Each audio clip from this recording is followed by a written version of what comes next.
Hey everybody, it's Joel here, and in today's unexpected turn of events, we're seeing home prices stabilize despite daunting challenges in the housing market. With mortgage rates reaching 8%, home affordability is at an all-time low, and sales are on track for their worst performance since 1993. It's astonishing to see home prices stabilize in the past months. This leaves us questioning what will happen with the housing market in 2024. Wells Fargo predicts a housing recession amidst of the 1980s, while Morgan Stanley offers a more optimistic view, anticipating improvements in prices, rent, and affordability, suggesting we may just have already hit a rock bottom. In the midst of all of this confusion, let's dive into what's really happening, explore potential dynamic shifts in the housing market for 2024, and discuss strategies for buyers, sellers, and renters to best navigate through these turbulent times. If you find insights like these valuable, I'd really appreciate it if you guys would just hit the like button, subscribe, and if you haven't already, it supports the channel immensely. As a token of gratitude, I'll make sure that I reach out to all of you guys. Thanks a lot, and a huge shout out to our supporters. To fully grasp the current situation, it's crucial to look back at how real estate markets have fared during the past economic downturns, revealing some astonishing trends. A pivotal moment in the real estate history occurred in 1929, coinciding with the peak in the stock market due to excessive speculations, rapid borrowing. This led to a catastrophic crash in the real estate sector, making it as the most severe downturn in history. Property values nosedived nearly 67%, and it was almost 30 years before that they actually recovered to their pre-crash levels. The 1990s presented a tougher landscape for real estate. Before this period, the market expected significant growth fueled by an array of new lending opportunities, rising inflation, and growing population. However, the tide turned with savings and loan crisis, which triggered spike in interest rates. This financial upheaval led to a noticeable decline in new home construction. As a result, home prices stagnated, showing little to no growth until the late 1900s to about 1997. Moving forward to more recent memories, the infamous housing crash of 2008 stands out. This dramatic downturn was largely driven by excess real estate speculation, amplified by the availability of easy credit and short-term rate adjustable mortgages. These financial products made it easy for almost anyone to secure a loan as long as they could manage the initial payment. However, a critical aspect of these loans was the inclusion of a balloon payment, a large sum due at the end or a few years into the loan term, catching many homeowners off guard. The inability of numerous borrowers to meet these balloon payments led to a widespread financial catastrophe. As a result, depending on the region, home prices plummeted 30 all the way up to 62%. In response, a government bailout was initiated. Fast forward to 2023, and remarkably, we find ourselves back at record high home prices. In present day, the real estate market faces unique challenges that are set to significantly impact its trajectory. One notable factor is Wells Fargo's prediction of a looming recession similar to the experience of the 1980s. This forecast might come as a surprise, as the situation in the 1980s was partly a result of the U.S. moving away from the gold standard under President Nixon, and action that led to rampant inflation. To counter this, stringent economic policies were implemented and interest rates soared high to as almost 20%. The intent was to curb further inflation and prevent surge in prices. However, this dramatic move led to an unintended consequence: a steep drop in property prices. Nevertheless, despite the parallels drawn between the 1980s recessions and Wells Fargo's perspective on potential outcomes differ significantly. Contrary to what one might expect, these didn't foresee a drop in housing prices. Instead, their analysis suggested the opposite: a continued increase in home values at a more moderate pace. This projection is based off current dynamic where fewer homeowners are choosing to list their properties. As a result, this limited supply coupled with sustained demand, Wells Fargo has publicly stated their expectation that home prices will rise approximately 1.8% by the end of the year, followed by a 2.5% increase in 2024. Looking further ahead, their forecast for 2025 predicts a more notable increase of about 4.5% in home prices. So you might be wondering how a scenario is even conceivable.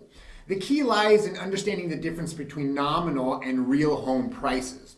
On the surface, nominal prices tell us the cost of homes today compared to the cost a year ago. However, to truly grasp the change in property values, it's crucial to incorporate factors of inflation. This approach offers a more accurate measure of how much home prices have actually increased when adjusted for the change in the value of money. Until the 1970s, home prices remained largely stable, only experiencing upward movement due to the factors such as growing demand for larger homes, policy relaxations, and decreasing interest rates, not to mention the significant impact of the monetary expansion by Bill McBride, writing for the Calculated Risk blog, draws a fascinating comparison between today's real estate market and that of the 1978 market. He highlighted that from 1978 to 1982, home prices indeed escalated, but when adjusted for inflation, the real value gains tell a different story. Over a 3-year period, a real value of home, considering inflation, actually decreased by 11%. This means while the dollar value of homes were increasing, their real value in terms of purchasing power was on the decline. Subsequently, homeowners saw a nominal increase in their net worth, even as real values were eroding. The National Case-Shiller Index, a key benchmark for assessing median home prices, indicates an increase of 3.5% over the past year. During this time period, the year-over-year inflation rate has been recorded at about 3.2%. This data suggests that in real terms, national home values have only actually risen by a modest 0.7% in the last 12 months. This rate of increase aligns closely with historical norms for the housing market. However, it's important to note that there is a range of interpretations amongst analysts regarding future market trends. Turning our attention to why some analysts hold different views on the future strength of home prices, Morgan Stanley provides a noteworthy perspective. They project that home prices are set to become significantly more affordable by 2024. Their analysis suggests weaker performance in home sales during the first half of next year, but anticipates a rebound in the latter half continuing into 2025. This is expected improvement in the affordability is a key driver of their outlook. Additionally, Morgan Stanley forecasts that the Federal Reserve will start reducing rates by mid-2024. This anticipated monetary policy shift is expected to encourage more homeowners to put their property on the market while also making mortgages more affordable for buyers. They even predict that interest rates could drop as low as 0.4% by the end of 2025, essentially returning to near zero levels within a 2-year span. Chief economist at Realtor.com concurs with the view that housing affordability is on an upward trajectory. This sentiment is echoed by major industry players like Fannie Mae, the Mortgage Bankers Association, and the National Association of Realtors. They are collectively forecasting that a 30-year mortgage rate is likely to dip below 7% in the latter half of 2024, a trend that would contribute to making homeownership more accessible. However, it's important to note the viewpoint of the critics who point out that these associations did not accurately predict the rise in interest rates experienced throughout 2023, nor did they foresee the significant increase in home prices that occurred. Therefore, these critics argue that predictions from these organizations could be taken with a grain of caution, suggesting their predictions might be as speculative as anyone else in this unpredictable market. It appears there is a broad consensus amongst experts, and a significant drop in home prices is not in the horizon, at least not until the number of sellers surpasses the number of buyers, a scenario that seems unlikely in the near future. Currently, the housing market is experiencing a rather unique balance. The supply of homes is low, but so is the demand. The situation has created what can be described as a near perfect equilibrium between supply and demand, leading to a market where prices are more or less stable or moving sideways. For instance, the chief economist at Realtor.com says that there is little room for home prices to escalate further. This is attributed to the fact that buyers have reached their financial limits in terms of what they can afford, capping the potential for further price increases. So what leads Redfin to the conclusion that the housing market has reached its lowest point? To understand their perspective, it's essential to consider the overall state of the real estate market in 2023. It's been a challenging year. While home prices haven't plummeted drastically, the market faced several significant hurdles. Inventory levels have dropped to a historical low number, mortgage rates soared to heights not seen in decades, and housing affordability has deteriorated, approaching some of the worst levels on record. The CEO of Redfin has somewhat a grim view of the current state of the U.S. housing market, remarking that the only silver lining might be that things can hardly get any worse. He points out a key distinction in today's market dynamics. Many homeowners who are putting their house on the market are doing so not by choice, but out of necessity due to major life changes such as job transition, lifestyle shifts, divorces, marriages. This is a stark contrast to the 2008 scenario where many sellers were compelled to sell due to the risk of foreclosure, leading to a rapid decline in prices. The current situation implies limited room for further drop in home prices. These sellers generally are able to keep up with their mortgage payments and can afford to wait for the right offer, setting a floor under how low prices can go.